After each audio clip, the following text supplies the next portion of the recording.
자, 학생들 모두 주목! 여러분의 경제학 짱박사 교수입니다.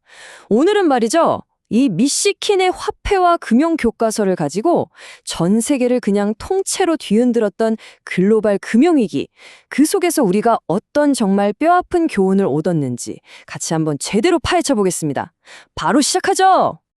2008년이었어요.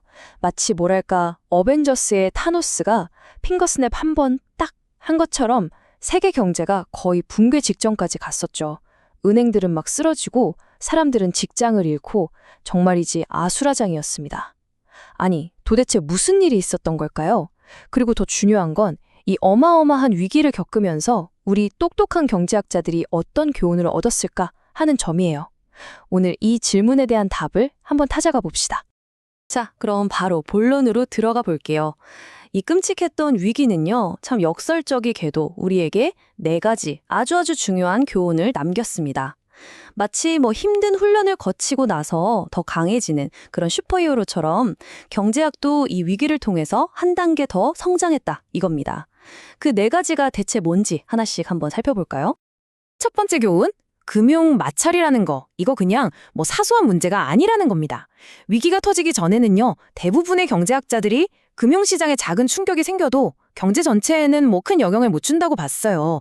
뭐랄까 자동차에 살짝 흠집이 난 정도? 근데 2008년 위기가 똑똑히 보여줬죠. 금융 시스템의 문제는 단순한 흠집이 아니라 자동차 엔진 자체를 멈추게 만드는 그런 치명적인 결함이라는 걸요.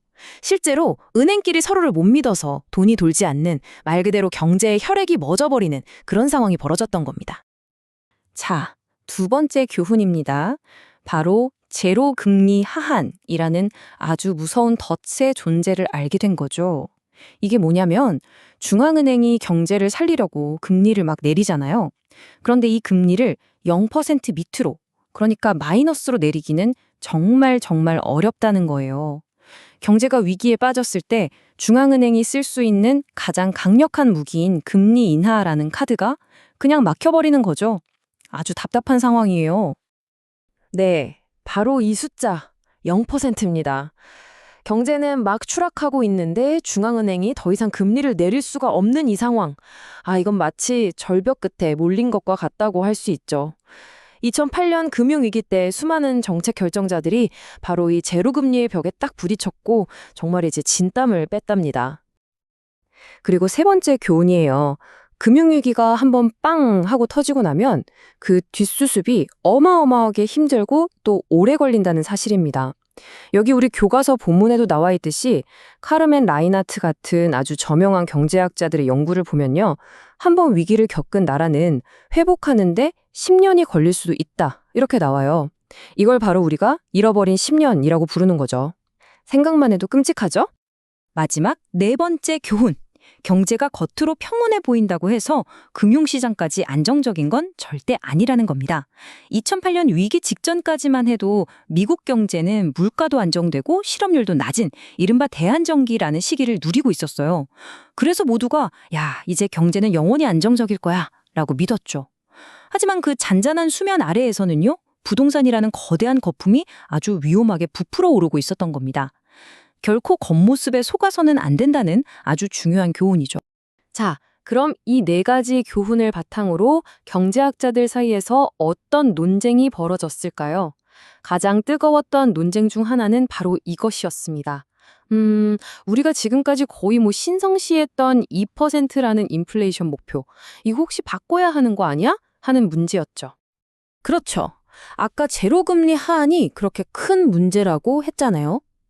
그러니까 어떤 똑똑한 경제학자가 이런 아이디어를 낸 겁니다. 아니, 애초에 인플레이션 목표를 2%가 아니라 한 4% 정도로 높여놓으면 제로금리라는 덫에 걸릴 위험이 확 줄어드는 거 아닐까? 오, 들어보니까 정말 그럴듯한 생각인데요? 이게 왜 그런 건지 지금부터 마법의 방정식을 통해서 한번 자세히 살펴볼까요? 자, 우리 학생들 모두 여기 칠판에 집중해주세요. 오늘의 핵심 필살기, 바로 피쇼 방정식입니다. i는 r 더하기 파이 2. 자, 여기서 i는 우리가 뉴스에서 매일 보는 명목금리고요. r은 물가 상승률을 감안한 진짜 금리, 즉 실질금리입니다. 그리고 요 파이 2는 사람들이 앞으로 물가가 이 정도 오를 거다 하고 기대하는 예상 인플레이션율이에요. 이 간단해 보이는 수식이 바로 중앙은행의 깊은 고민을 푸는 열쇠랍니다. 자, 이 그림을 보면서 차근차근 따라와 보세요. 명목금리는 0%가 바닥이죠? 이게 1단계. 자, 그리고 인플레이션 목표가 2%일 때는 실질 금리는 최저 마이너스 2%가 한계입니다. 이게 2단계예요. 하지만 말이죠. 목표를 4%로 올리면 어떻게 될까요? 3단계를 보세요. 실질 금리가 무려 마이너스 4%까지 내려갈 수 있게 됩니다. 바로 이 추가적인 마이너스 2%포인트가 경기 침체에 맞서서 쏠 수 있는 아주 강력한 실탄이 되는 겁니다. 4단계, 완벽하죠? 정말 기발하지 않나요? 하지만 세상 일이 그렇게 간단하지만은 않죠. 일부 경제학자들은요, 인플레이션 목표를 4%로 올리면 오히려 물가가 불안정해지고 경제 전체가 더 흔들릴 수 있다고 경고합니다. 이건 마치 더 강력한 무기를 얻긴 했는데 그 무기가 언제 폭발할지 모르는 그런 위험을 안게 되는 것과 같달까요? 그래서 이 문제는 아직도 경제학자들 사이에서 아주 뜨거운 감자랍니다. 자, 중앙은행이 마주한 또 다른 거대한 숙제가 있습니다. 바로 주식이나 부동산 가격이 비정상적으로 막 부풀어 오르는 자산 거품 문제. 과연 이 거품을 어떻게 다뤄야 할까요? 이것도 참 어려운 문제예요. 이것 좀 보세요. 우리 교과서도 이 질문을 아주 대놓고 던지고 있습니다. 중앙은행은 자산가격 버블에 어떻게 대응해야 하는가? 바로 이 질문이야말로 현대 경제학의 가장 중요한 난제 중 하나라고 할 수 있어요. 정답이 딱 정해져 있지 않은 정말 아주 어려운 문제죠. 여기서 두 가지 의견이 아주 팽팽하게 맞섭니다. 첫 번째는 중앙은행이 마치 배트맨처럼 위험한 거품이 너무 커지기 전에 미리 팡 하고 터트려야 한다는 입장. 이걸 역풍정책이라고 해요.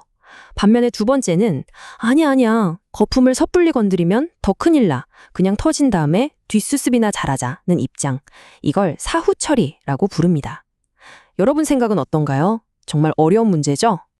자, 오늘 글로벌 금융위기의 교훈부터 시작해서 인플레이션 목표, 또 자산 거품 문제까지 정말 많은 이야기를 나눴는데요. 아마 지금쯤 교수님 이렇게 복잡하고 어려운 걸 우리가 왜 알아야 돼요? 라고 묻는 학생들이 분명히 있을 거예요. 그렇죠?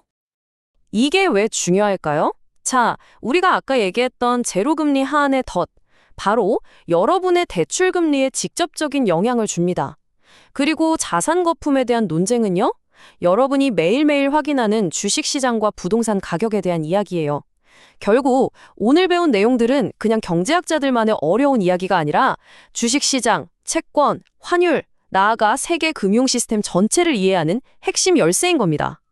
물론 오늘 배운 내용 절대 쉽지 않습니다. 압니다. 하지만 여러분, 이게 바로 우리가 발딛고 사는 이 경제 세상을 이해하는 가장 중요한 열쇠예요. 어렵다고 절대 포기하지 말고 저 경제학장 박사와 함께 차근차근 한 걸음씩 공부해 나간다면 여러분은 반드시 이 모든 것을 마스터할 수 있을 겁니다. 할 수 있죠? 좋습니다. 오늘 수업은 여기까지 하겠습니다.